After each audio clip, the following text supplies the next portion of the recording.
So, this lesson is going to be again about parabolas.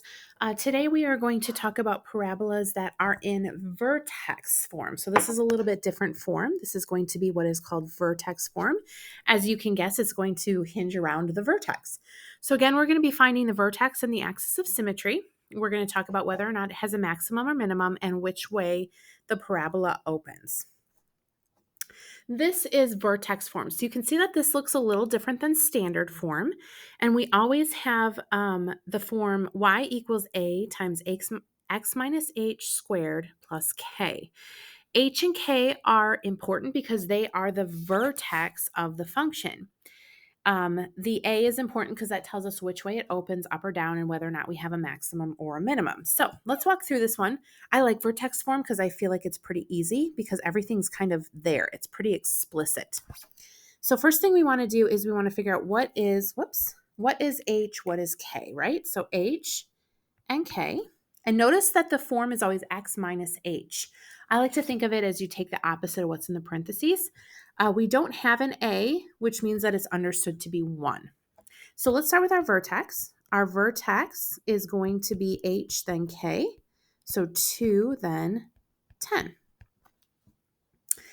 Our axis of symmetry, remember that the x is always the same. So this would be x equals 2. It's always x equals h. And that's just always true across the board because the axis of symmetry goes through the vertex, okay? And the last thing we want to figure out is, does it open up or down, and does it have a maximum or a minimum? Well, because A is positive 1, it opens up, which means that we have what looks like this, which means that our vertex is at the minimum or the lowest point, okay? So like I said, vertex form is kind of easy. It's a pretty nice one to look at because everything is pretty explicit and you can just kind of pull the information right from the equation versus standard form where we had to do a little bit of work. So let's look at another one. I would suggest pause the video here, see what you can come up with, and then compare. So first of all, A is -7, H is -1. Remember, it's minus H, and K is 6. So my vertex is at -1, 6. My axis of symmetry is at x equals -1.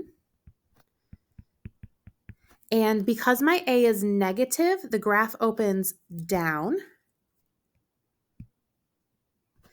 meaning that I'll just draw the shape. I like to draw the shape so you can kind of see it, meaning that the vertex is at the maximum point. So how'd you do? Hopefully you got all of that and it makes sense to you. Like I said, this is pretty easy because everything's right there. So the question becomes, when we're in standard form, can we rewrite this so that we are in vertex form? Because vertex form is easier. So there's a process that you can do to be able to rewrite this from standard form, into vertex form. I've laid the steps out here. You might want to write these down and then we'll kind of work through what they mean. So the first thing you want to do is separate the x terms from the constant using parentheses. Remember that the constant is the number without a variable. So you want to rewrite this so that you have the x squared plus 6x kind of by themselves. And then the plus 14 is going to come over here at the end, okay? You're going to complete the square. So this goes back to our quadratic stuff where we were completing the square. It looks a little bit different though. What we're going to do with completing the square is we're going to take y equals, and then we're going to take x squared plus 6x plus the blank, close my parentheses, plus 14, and then we're going to do minus the blank over here. What we're doing is we are completing the square, but because we're adding something to one side of the equation, we need it to zero out, so we're then going to subtract it. Those two, excuse me, the first blank will always be plus, and that second one at the end will always be minus. Now we need to fill them in. So let's drop down, and we're going to take half of 6, which is 3. So I have x plus 3 squared. And then remember, I'm going to take 3 squared, and that's what I'm going to put into both of the blanks. So I have a plus 9 here, and I have a minus 9 over here, which makes sense, right? If you add 9 and then you subtract 9, you haven't changed the value of that equation at all. But what I've done is I've completed the square with this parenthesis, And then my last step is to just do the arithmetic of the plus 14 minus 9, which gives me a plus 5. Now you can see that this is in vertex form. This has been done very nicely, makes it very easy. We can go through and find the vertex, the axis of symmetry, tell if it opens up or down, all of the things, okay? Let's try another one. So here we have this one. First step is to separate and put it in parentheses. So we're going to take y equals, and then we're going to do x squared plus 6x. I like to just leave a little space here so I can put my blanks in right away, okay? Oh, this is the same one again, isn't it? So walk through this and just make sure that you get the same thing. I'll kind of do this as we go. So we're going to take y equals, and then we're going to take half of 6, which is 3, plus 3, squared, which is 9, goes in both of my blanks. And then 14, not equals, plus 14 minus 9 equals 5, okay? Again, not too terribly difficult. We can write the vertex from that. We know that the vertex would be negative 3, 5. We know that the axis of symmetry would be x equals negative 3. And then we know that this opens up, which means that we have a minimum. Let's try another one. Now this one's a little different because we have a number in front of the x squared. So let's talk about what to do. First step is the same. Separate using parentheses. We're going to do parentheses 3x squared plus 24x. And then close my parentheses, and then I'm going to have a plus 11, okay? But I can't complete the square when there's a number in front of the x squared. So what I need to do is I need to factor that out. So I'm going to factor out the 3 and write it in front of the parentheses. So now I have 3 parentheses, x squared plus 8x. Why is it 8x?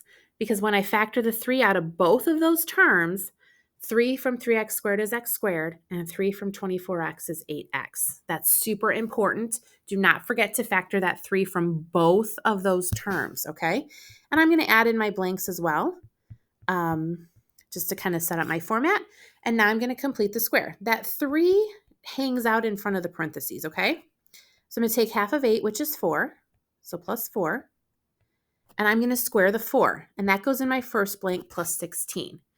But in that 11 minus that blank, I'm not going to write a 16. I'm going to write whatever 16 times 3 is. Because 16 is inside the parentheses, but remember how I factored a 3 out? I now have to factor it back in to get what goes, because I'm not adding 16 in this parenthesis. I'm adding 48. 16 times 3 is 48, so I have to subtract 48 off the end, which means that I'm now going to take 11 minus 48, which is negative 37. This is my vertex form. Notice my vertex is going to be at negative 4, negative 37. My axis of symmetry is going to be at x equals negative 4. This opens up because the 3 is positive, which means that I have a minimum at negative 4, negative 37. So when there's a number in front of the x squared, it's very, very similar. However, the process involves that one extra step of factoring and then completing the square. So make sure that you don't forget that part, okay? We've got a couple of practice problems for you. Feel free to watch this again or let me know if you have any questions. But once we can write standard form into vertex form, it makes our lives really easy because we can see lots of really cool things. So best of luck with vertex form.